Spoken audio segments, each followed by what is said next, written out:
क्या करोगे महाराज? हृदय शांति, हृदय शांति।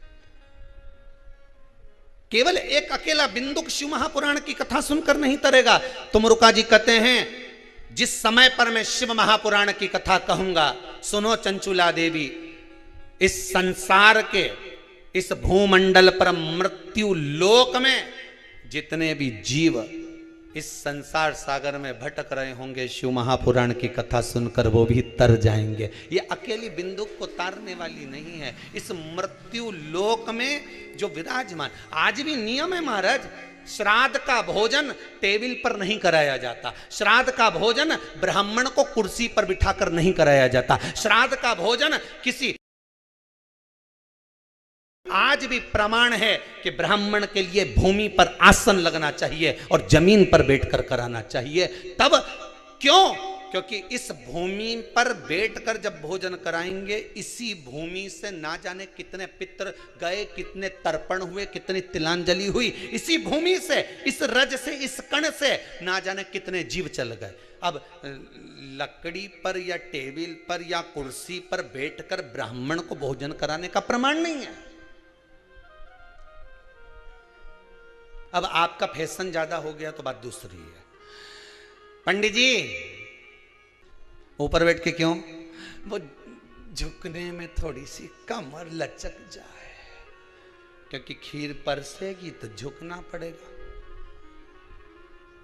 अब ब्राह्मण अगर भोजन करने आसन पर बैठेगा, तुम अगर थोड़ा झुककर परसोगी, ब्राह्मण के सम्मुख में आप थोड़ा सा भोजन कराते समय झुकोगी, जरा विचार करिए। यशोदा मैया के घर में संतान नहीं थी। यशोदा जी श्रावण के महीने में श्रावणी करने आए हुए ब्राह्मण को मात्र खीर परोसने के लिए गई थी। 52 साल की उम्र थी, संतान का सुख नहीं दिख रहा था, खीर परोसने के लिए गई। उतनी देर में ब्राह्मणों ने देखा इनके घर में संतान नहीं है, पुत्र भव कह दिया। और यशोदा जी के पति श्री नंदलाल नंदराय जी कह रहे हैं कि बाबा मैं 60 का, ये 55 की, बाल हो गए धोले और तुम कह रहे हो पुत्र होगा। कहां से होगा? ब्राह्मण कहते हैं ब्राह्मण जब भोजन करता है, भोजन करते समय जब वर देता है, वो वर गलत नहीं हो सकता, कहीं से भी आएगा, पर छोरा तो आएगा। और आया, कहीं से भी आया, पर पुत्र आया, क्योंकि आशीर्वाद दिया था। श्राद्ध पक्ष का भोजन टेबल पर नहीं, कुर्सी पर नहीं, श्राद्ध पक्ष का भोजन ब्राह्मण को आसन लगाकर जमीन पर कराना चाहिए, भूमि पर।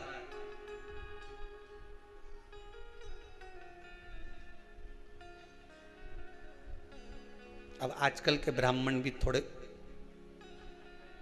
नीचे,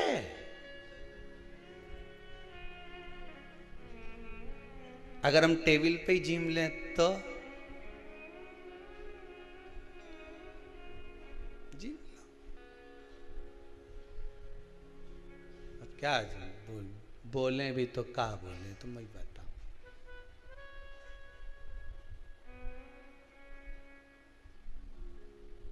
थोड़ा सा भाग भूमि का हो महाराज।